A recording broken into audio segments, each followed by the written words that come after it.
Hello students, आप सभी का बहुत बहुत स्वागत है मेरे यूट्यूब चैनल जैक फाइटर्स में। तो स्टूडेंट्स, आज हम लोग करने वाले हैं क्लास 6 मैथ्स चैप्टर 4 प्रश्नावली 4.1 का इंट्रोडक्शन।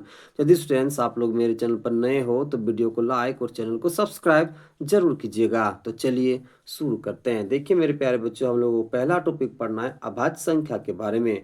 तो चलिए सबसे पहले अभाज्य संख्या को समझते हैं, फिर इसके एग्जाम्पल को समझेंगे। तो सबसे पहले हम लोग समझते हैं अभाज्य संख्या की परिभाषा को। जरा समझिएगा इसका परिभाषा क्या कहता है।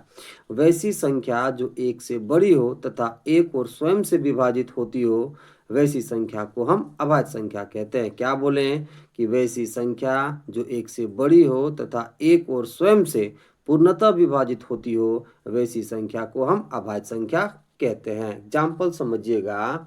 मान लीजिए मेरे पास संख्या है 2, ठीक है। अब जरा समझिए मेरे प्यारे बच्चों, 2 किससे किससे पूर्णतः विभाजित होगा बताइए? 1 से और स्वयं यानी कि 2 से।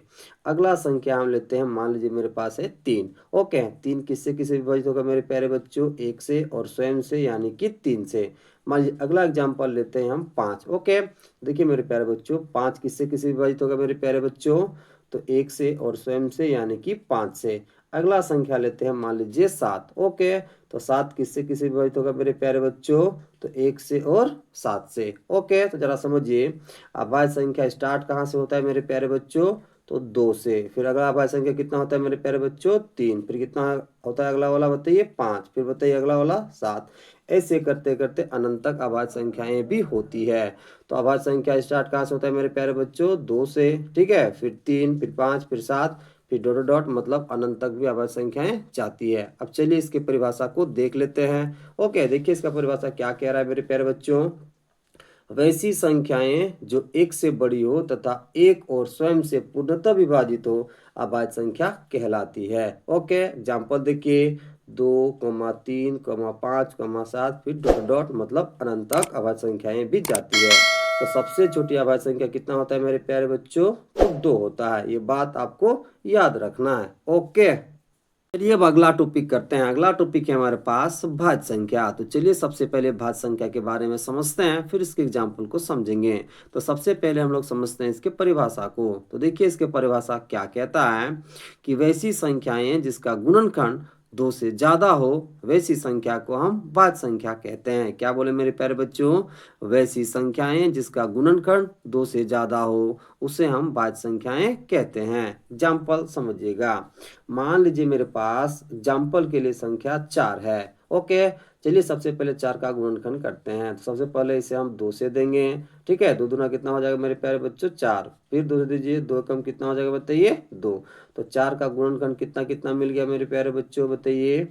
4 का गुणनखंड कितना कितना मिल गया? देखिए पहला 1 मिला, फिर बताइए 2 मिला, ठीक है। फिर दोनों को गुना कर दिए तो कितना मिल जाएगा बताइए? 4। ओके, तो 4 का गुणनखंड कितना कितना मिला मेरे प्यारे बच्चों? 1, 2 और बताइए 4। ओके, तो जरा समझिए, पहला गुणनखंड कितना मिला? 1। फिर कितना मिला बताइए? 2। फिर इन दोनों को गुना कर दिए तो कितना मिल जाएगा बताइए? 4। तो जरा समझिए, 4 का गुणनखंड यहाँ हमें 2 से अधिक मिल रहा है। देखिए पहला 1 मिला, फिर 2 मिला, फिर कितना मिला बताइए? 4। तो जिस भी संख्या का गुणनखंड 2 से ज्यादा हो, उसे हम भाज्य संख्या कहेंगे। और एक एग्जाम्पल समझते हैं। मान लीजिए मेरे पास संख्या है 6। सबसे पहले इसका आप अभाज्य गुणनखंड करो। तो देखिए 2 से दीजिए, 2 तिया कितना हो जाएगा बताइए? 6। फिर 3 से दीजिए, 3 एकम कितना हो जाएगा मेरे प्यारे बच्चों? तो 3 हो जाएगा। ओके, अब जरा समझिए, देखिए 2 तिया कितना हो गया? 6। 3 एकम कितना हो गया? 3। तो 6 का गुणनखंड कौन कौन आ गया मेरे प्यारे बच्चों? 6 का गुणनखंड पहला आ गया 1, ठीक है। फिर आ गया 2, फिर आ गया कितना मेरे प्यारे बच्चों? 3। फिर कितना आ गया बताइए? 6। ओके, देखिए पहला आ गया 1, फिर आ गया 2, फिर आ गया 3, फिर कितना आ गया बताइए? 6। ओके, यानी कि देखिए 6 का गुणनखंड हमें 2 से ज्यादा मिल रहा है, ठीक है। तो जिस भी संख्या का गुणनखंड हमें 2 से ज्यादा मिलेगा, उसे हम भाज्य संख्या कहेंगे। अब देखिए मेरे प्यारे बच्चों, भाज्य संख्या स्टार्ट होता है 4 से। कहाँ से स्टार्ट होता है बताइए? 4 से। फिर अगला भाज्य संख्या होता है 6। ओके, फिर अगला 8। ओके, फिर 9, फिर 10। ऐसे करते करते अनंत तक ये भाज्य संख्याएं भी जाती है। ओके, तो जरा समझिए भाज्य संख्या स्टार्ट कहाँ से हो गया मेरे प्यारे बच्चों, 4 से, और कहाँ तक जाएगा बताइए, ये भी अनंत तक जाता है। और इसका परिभाषा क्या बताए मेरे प्यारे बच्चों, वैसी संख्या जिसका गुणनखंड 2 से ज्यादा हो उसे हम भाज्य संख्या कहते हैं। चलिए अब इसकी परिभाषा को देख लेते हैं। देखिए इसका परिभाषा क्या कह रहा है मेरे प्यारे बच्चों, वैसी संख्याएं जिसका गुणनखंड 2 से अधिक हो भाज्य संख्या कहलाता है। एग्जाम्पल 4, 6, 8, 9, 10, 12, 14, फिर डॉट डॉट डॉट, मतलब ये भाज्य संख्याएं भी कहाँ तक जाती है बताइए, अनंत तक जाती है। ओके, चलिए अब अगला टॉपिक करते हैं। अगला टॉपिक है हमारे पास गुणनखंड। तो चलिए सबसे पहले गुणनखंड के बारे में समझते हैं, फिर इसके एग्जाम्पल को देखेंगे। तो सबसे पहले हम लोग समझेंगे इसके परिभाषा को, तो जरा समझिएगा। देखिए इसका परिभाषा क्या कहता है कि वे सभी संख्याएं जो एक दी हुई संख्या को पूर्णतः विभाजित कर दे, ठीक है, तो वे संख्याएं दी हुई संख्या का गुणनखंड कहलाता है। क्या बोले कि वे सभी संख्याएं जो एक दी हुई संख्या को पूर्णतः विभाजित कर दे, तो वे संख्याएं दी गई संख्या का गुणनखंड कहलाता है। जरा समझिएगा एग्जाम्पल, मान लीजिए एग्जाम्पल के लिए हम लेते हैं, ठीक है, 4, कितना ले लिया बताइए, 4। सबसे पहले इसका आप गुणनखंड कीजिए। ओके, तो देखिए सबसे पहले 2 से दीजिए, 2 दूना कितना हो जाएगा मेरे प्यारे बच्चों, तो 4, फिर 2 से दीजिए, 2 कम कितना हो जाएगा बताइए, 2। तो 4 का गुणनखंड हमें कितना कितना मिल गया मेरे प्यारे बच्चों, 4 का गुणनखंड देखिए, पहला हमें 1 मिल गया, फिर बताइए 2 मिल गया, फिर इन दोनों को गुणा कर दीजिए तो कितना हो जाएगा बताइए, 2 दूना 4।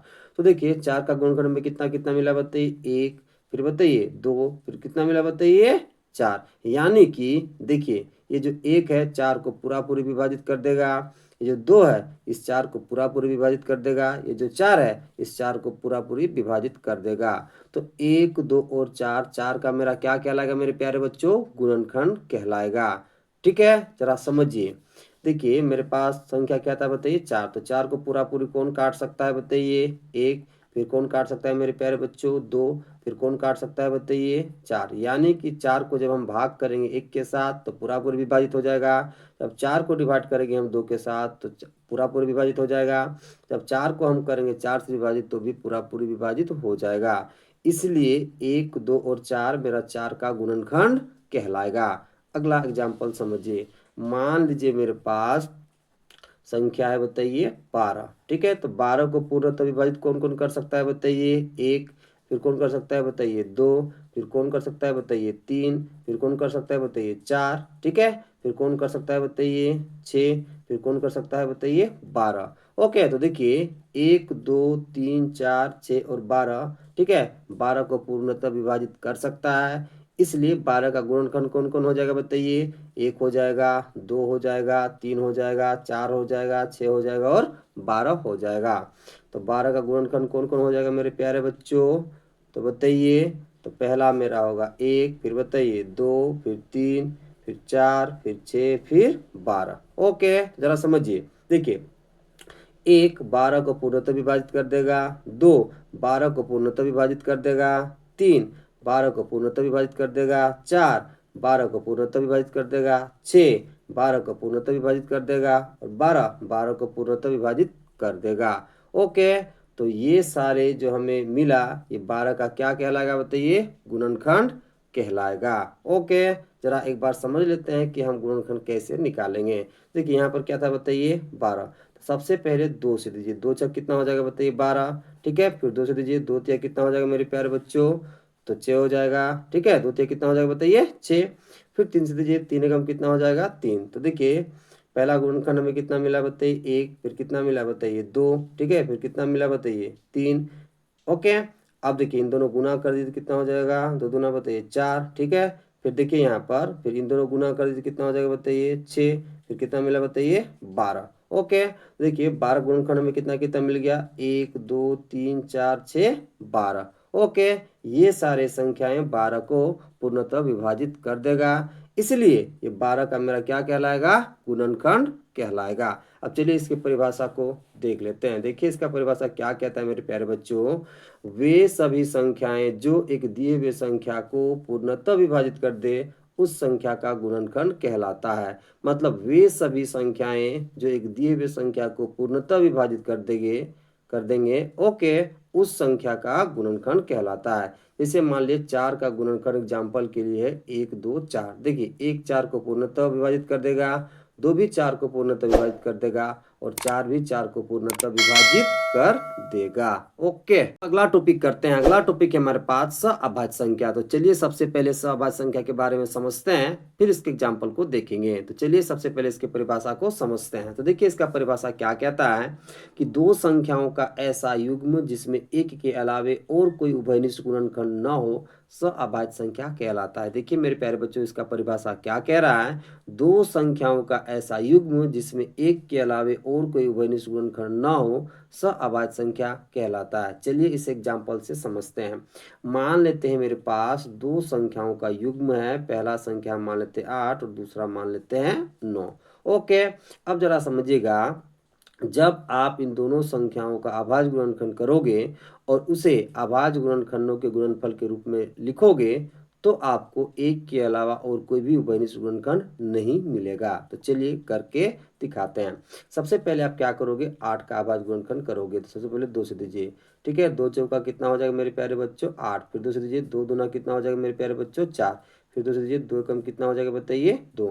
तो 8 को आप अभाज्य गुणनखंडों के गुणनफल के रूप में कैसे लिखोगे, तो 2 गुना 2 गुना 2 गुना 1। तो चलिए लिख लेते हैं। 8 के बदले में क्या लिखेंगे बताइए, अभाज्य गुणनखंडों के गुणनफल के रूप में, तो 2 गुना 2 गुना 2 गुना 1। अब चलिए 9 का अभाज्य गुणनखंड कर लेते हैं।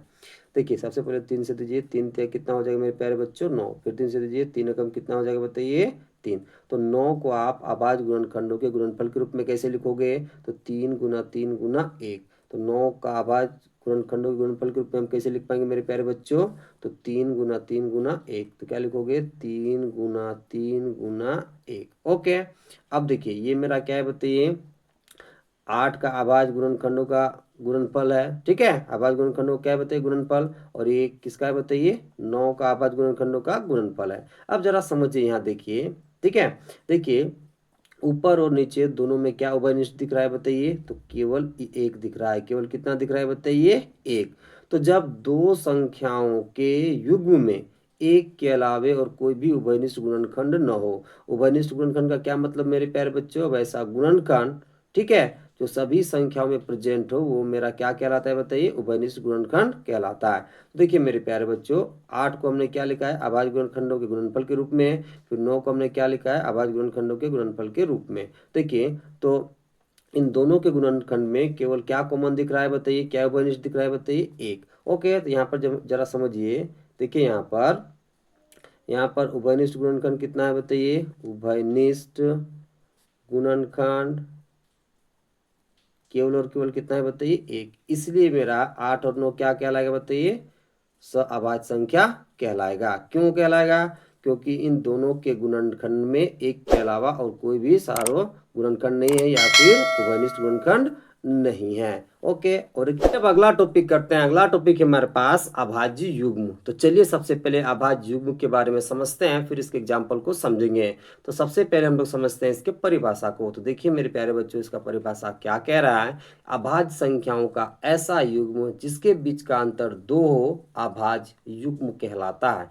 क्या कह रहा है परिभाषा, कि अभाज्य संख्याओं का ऐसा युग्म जिसके बीच का अंतर 2 हो अभाज्य युग्म कहलाता है। चलिए एग्जाम्पल से समझते हैं। मान लीजिए हम लेते हैं अभाज्य संख्याओं का युग्म 3,5। ओके, तो आप देख सकते हैं कि इन दोनों के बीच का अंतर कितना है मेरे प्यारे बच्चों, तो 2 है। इसलिए ये दोनों मेरा क्या कहलाएगा बताइए, अभाज्य युग्म कहलाएगा। अगला एग्जाम्पल समझिए। मान लेते हैं हम अभाज्य संख्याओं का युग्म 5,7। तो आप देख सकते हैं कि इन दोनों के बीच का अंतर कितना है मेरे प्यारे बच्चों, तो बताइए, तो आपका 2 है। ओके, अगला एग्जाम्पल समझिए। मान लीजिए हम एग्जाम्पल के लिए लेते हैं अभाज्य संख्याओं का युग्म 11,13। ओके, तो इन दोनों के बीच का अंतर कितना है मेरे प्यारे बच्चों, तो 2 है। ओके, जरा समझिए, अभाज्य संख्याओं का हमें ऐसा युग्म लेना है जिसके बीच का अंतर कितना होना चाहिए, 2। यदि ऐसा हो गया तो वो मेरा क्या कहलाएगा, अभाज्य युग्म कहलाएगा। जैसे 3,5 का अंतर कितना है बताइए 2, तो ये मेरा क्या कहलाएगा, अभाज्य युग्म। 5,7 का अंतर कितना है मेरे प्यारे बच्चों? 2। तो ये मेरा क्या कहलाएगा? अभाज्य युग्म। 11,13 के बीच का अंतर कितना है मेरे प्यारे बच्चों? 2। तो ये मेरा क्या कहलाएगा? अभाज्य युग्म कहलाएगा। ओके।